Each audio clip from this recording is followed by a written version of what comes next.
சாகிற நாள் தெரிஞ்சா வாழ்கிற நாள் நரகம் அப்படின்றது கேட்குறவங்களுக்கு அது ஒரு சாதாரண ஒரு வார்த்தையாக இருக்கலாம். சொல்கிறவங்க ஏதோ ஒரு எங்கேயோ படித்து ஏதாவது தத்துவத்தின் அடிப்படையில் சொல்லலாம். ஆனால் அதை உணர்கிறவங்களுக்கு தாங்க தெரியும் அது எவ்வளோ ஒரு கொடூரமான ஒரு வாழ்க்கை அப்படின்றது. இதை ஏன் நான் இப்போ சொல்கிறேன் அப்படின்னா, இந்த ஒரு விஷயத்தை உணர்ந்தவங்க தான், அனுபவித்தவங்க தான் இளையராஜா அவங்களுடைய மகளான பவதாரணி. அவங்களுக்கு என்ன பிரச்சனை, அவங்களுக்கு என்ன நடந்தது, இப்போ வரைக்கும் என்னென்ன நடந்துட்டுருக்கு அப்படின்றத பற்றி தான் இந்த வீடியோவில் நம்ம டீட்டெயில்டாக ஒன் பை ஒன்னாக பேச போகிறாங்க. இளையராஜாவினுடைய ஒரே ஒரு மகள் பவதாரணி 1976 இந்த காலகட்டத்தில் பிறந்திருக்காங்க. கார்த்திக் ராஜா, அப்புறம் யுவன் சங்கர் ராஜா, இவங்க 3 பேர். ஆனால் இவங்க 3 பேர்த்தில் இளையராஜாவுக்கு மிகவும் பிடிச்ச ஒரு செல்லமாக வளர்த்தப்பட்ட ஒரு குழந்தை யாருன்னா பொண்ணு தான். ரொம்ப செல்லமாக வளர்த்துருக்காங்க பவதாரணியை. அப்பாவினுடைய செல்லம் அப்படின்னா பவதாரணி தான். எப்போவுமே இளையராஜாவுக்கு அவங்க பொண்ணு தான். இயல்பாகவே பொண்ணுனாவே அப்பா தான், பையனாவே அம்மா தான் அப்படின்றது எல்லாத்துக்குமே பொதுவான ஒரு உறவு, குடும்பத்தில் இருக்கக்கூடிய ஒரு உறவு. ஆனால் இளையராஜா அப்படிங்கும்போது அவங்களுடைய பொண்ணை அப்படி வளர்த்துருக்காப்புல. ராசையா அப்படின்ற ஒரு படம் தான் முதல்ல இவங்க பாடகியாக அறிமுகமாகிற ஒரு படம். அந்த படத்துக்கு இசையமைக்கிறது இளையராஜா. ஸோ இளையராஜாவினுடைய பொண்ணு அப்படின்ற காரணத்திற்காகவோ இல்லை அவங்களுக்கு ஒரு நல்ல குரல் வளம் இருக்குது அப்படின்ற காரணத்திற்காகவோ அவங்க இந்த துறையில் வந்திருக்கலாம். ஸோ அதை எப்படி வேணாலும் நம்ம சொல்லலாம். அவங்க அப்பா ஒரு பெரிய லெஜண்ட், அதனால் கொண்டு வந்திருக்கலாம் அப்படின்ற மாதிரியும் ஒரு சிலர் சொல்கிறாங்க. எப்படி வேணால் எடுத்துக்கலாம். பட் அவங்களுக்கு திறமை இருக்குது அப்படின்றத நம்ம ஏற்றுக்க தான் வேணும்.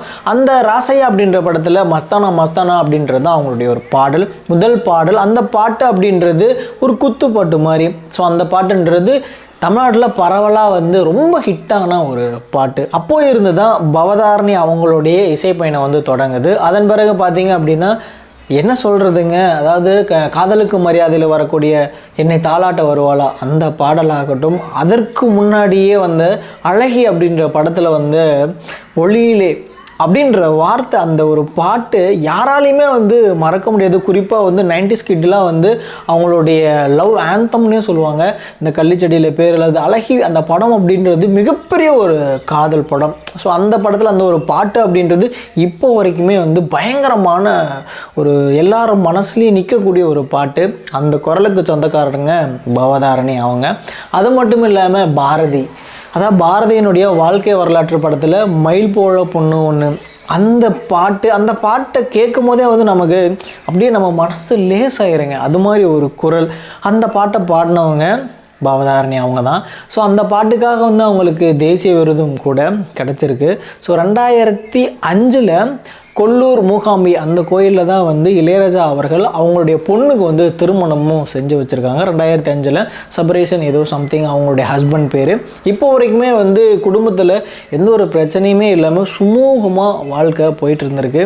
ஸோ இப்படி போயிட்டு இருக்கும்போது ஒரு கட்டத்தில் பவதாரணி அவங்களுக்கு இது மாதிரி உடம்புல பிரச்சனை அப்படின்னு தெரிய வருது. செக் பண்ணுறாங்க, பார்க்குறாங்க. ஒரு கட்டத்தில் அது கேன்சராக தெரிய வருது. ஸோ கேன்சர் அப்படிங்கும் போது உயர்தட்டு சிகிச்சை என்னெல்லாம் பண்ண முடியுமோ எல்லா ட்ரீட்மெண்ட்டும் பார்க்குறாங்க. பார்த்ததுக்கப்புறமா ஸோ எதுக்குமே கை கொடுக்கல, எதுவுமே இவங்களை காப்பாற்ற முடியாது அப்படின்ற ஒரு கட்டத்தை அவங்களே உணர்ந்துடுறாங்க. ஆங்கில மருத்துவம் அவங்கள கைவிட்டுருது. அதன் பிறகு அதாவது இந்த சித்த வைத்தியமாவது நம்மளை கை கொடுக்குமா அப்படின்னு சொல்லிட்டு ஒரு சில வாரங்களுக்கு முன்னாடி அப்படின்னு ஒரு சிலர் சொல்கிறாங்க. ஒரு சிலர் ஒரு சில மாதங்களுக்கு முன்னாடி அப்படின்னு சொல்கிறாங்க. எது உண்மை அப்படின்னு தெரில. இதில் பார்த்தீங்க அப்படின்னா ஒரு சில மாதங்களுக்கு முன்பு ஒரு வாரத்துக்கு முன்னாடியே இலங்கைக்கு சித்த வைத்தியத்துக்காக கொழும்புக்கு போயிருக்காங்க. அங்கே இருக்கக்கூடிய ஒரு ஹாஸ்பிட்டலில் சித்த வைத்தியம் பார்த்துட்டு இருந்திருக்காங்க. அப்படி பார்த்துட்டு இருக்கும்போது ஸோ என்ன தான் சரி ஒரு ஏதோ ஒரு அதிசயம் நடந்துராதா, ஏதாவது ஒன்று நடந்துராதா அப்படின்ற ஒரு நம்பிக்கையில் அவங்க போகிறாங்க. ஸோ ஆனால் அவங்களுக்கு நம்பிக்கை இல்லைனாலும் அவங்கள அங்கே கூட்டிகிட்டு போயிட்டு சிகிச்சைக்கு அனுமதிக்கிறாங்க.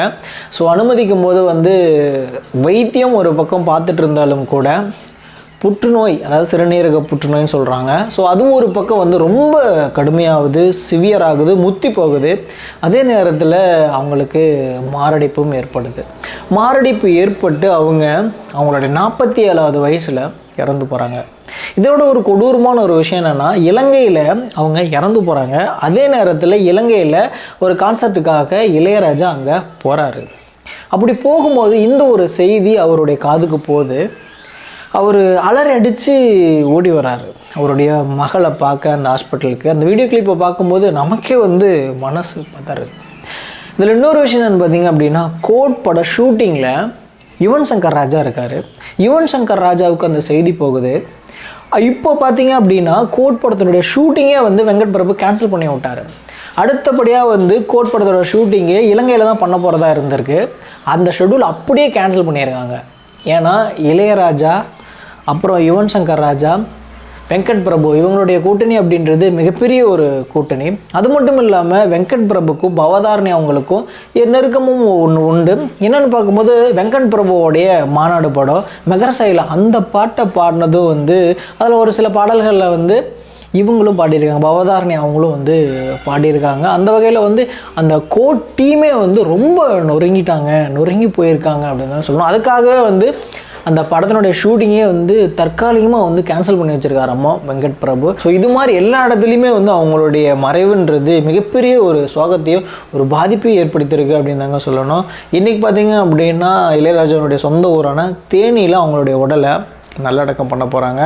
ஸோ இதெல்லாம் அவங்களுக்கு முன்னாடியே தெரியுமா அப்படின்னு கேட்டால் பவதாரணி அவங்களுக்கு நம்ம இந்த உலகத்தில் கொஞ்ச நாள் தான் இருக்க போகிறோம் அப்படின்றது அவங்களுக்கே தெரிஞ்சிருக்கு. அதனால தான் என்னமோ வந்து அவங்களுடைய அந்த பர்த்டே வந்து சலுப்பு சங்கடம் அதெல்லாம் எதுவுமே இல்லாமல் எல்லா ஃப்ரெண்ட்ஸையும் கூப்பிட்டு சந்தோஷமாக வந்து கொண்டாடியிருக்காங்க அப்படின்னு நம்ம சொல்கிறோம். ஸோ அந்த பர்த்டேவை கொண்டாடும் போது அவங்களுடைய மனசு எவ்வளோ கஷ்டப்பட்டிருக்கும் அப்படின்றது அவங்களுக்கு தான் தெரியும். ஸோ எனவே என்ன சொல்கிறது, எதுவும் நம்ம கையில் ஓகே நம்ம முடிச்சுக்கிறேன். எப்போன்றது கிளம்புறது நான் சஜஸ்ட்